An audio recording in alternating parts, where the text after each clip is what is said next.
Have you ever been sitting in front of your TV, and maybe you're on your couch or you're in your favorite chair, and something really good comes on, and you're just excited to watch it? Or it's something that's important to see, and you'll want to know what happened, to talk with people about it at work the next day. Or you can't miss this episode because you'll be falling behind your husband and your wife, or whoever's watching along with you. Have you ever been in that moment, and you want to watch, you need to watch, and you start off fine, and your eyes are open, nice and attentive, and then slowly, your eyelids just begin to droop a little. And you're fighting it. You want to stay awake. I will stay awake. But they're drooping more and more and more, and you just lose it. You can't stay awake. You don't get to see it. Well, today, we hear about three apostles that are very much in that same kind of boat, desperately attempting to keep watch, trying their best to stay awake, and failing to do so again and again and again.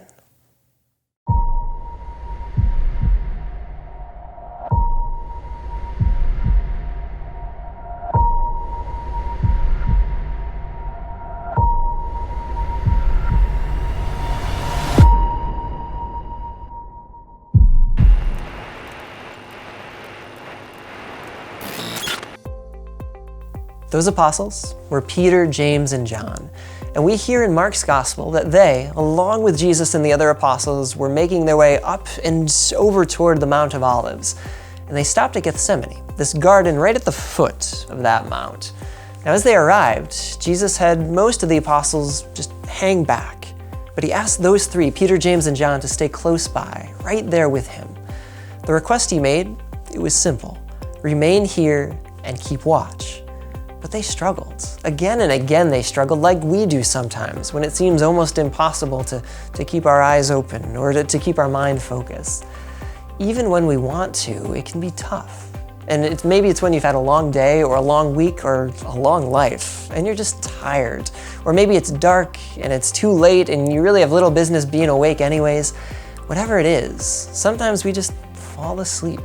We fail in that moment of trying to stay awake. And right here, so did those apostles. Now, because we get it, because we understand what it's like in that moment, I don't think we can fault them completely. It was night, and they had just had a big supper, and they had walked all this way. There are reasons, excuses to be named. But even if that's the case, it doesn't take anything away from the disappointment, we could say, that was felt by the fact that they weren't able to stay awake. They weren't able to keep watch or to be there for their Lord, their Master, their friend. And that feeling, it's all the more emphasized when we really dig into what Jesus is going through right then. My soul is sorrowful even to death, he says. Father, take this cup away from me. Jesus is there.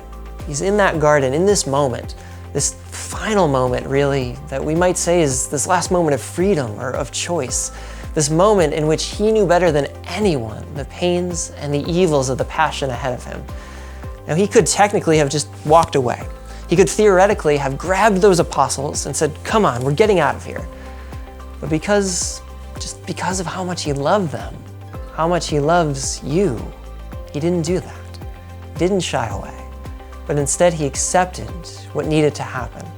Father, take this cup away from me. But then he continues, but not what I will, but what you will. It's a moment like this in which we see just the astounding strength and the power and the outpouring love of Jesus Christ. I mean, we barely have the fortitude sometimes to stay awake in front of our TV, but he had what it took to accept God's will when it was leading him down a road like that. It's tragic and it's painful to think about, and yet it's also so wonderful, knowing that we have a Lord who would do such a thing, which today might inspire us to dig a little bit deeper into who we are, into what decisions we can make, into accepting God's will and the challenges, even when there are challenges in our lives. Because we too are asked to stay awake to the needs of our God and to one another. We too are asked to keep watch and to ensure however we can, that his message, his truth, is the thing that the world most strongly hears. We too are asked to be a part of this Gethsemane moment.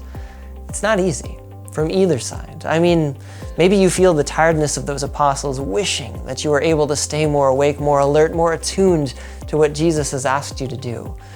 Or maybe today you feel more like Jesus. Jesus himself, who alone was just in anguish and struggling and knowing that these next steps of his life were going to be hard. Neither is an easy place to be. Neither is fun or blissful or light and airy. But at times, for just about all of us, being in that garden is something we encounter and something we're asked to endure. Hopefully, sometimes, maybe even most times, we can do that with the assistance of friends who can stay awake, who can stay alert, who can be supporting us and by our side, but not always. And even when that might fail, it's always knowing that God our Father is there with us. And that's like Jesus, we can turn to him and we can listen to him and we can follow his will. That is what can help us. And so today, throughout this Lent, as we endure this passion, as we experience it with Christ, it is our hope that we might have the courage to do just that. Not my will, Lord, but yours be done.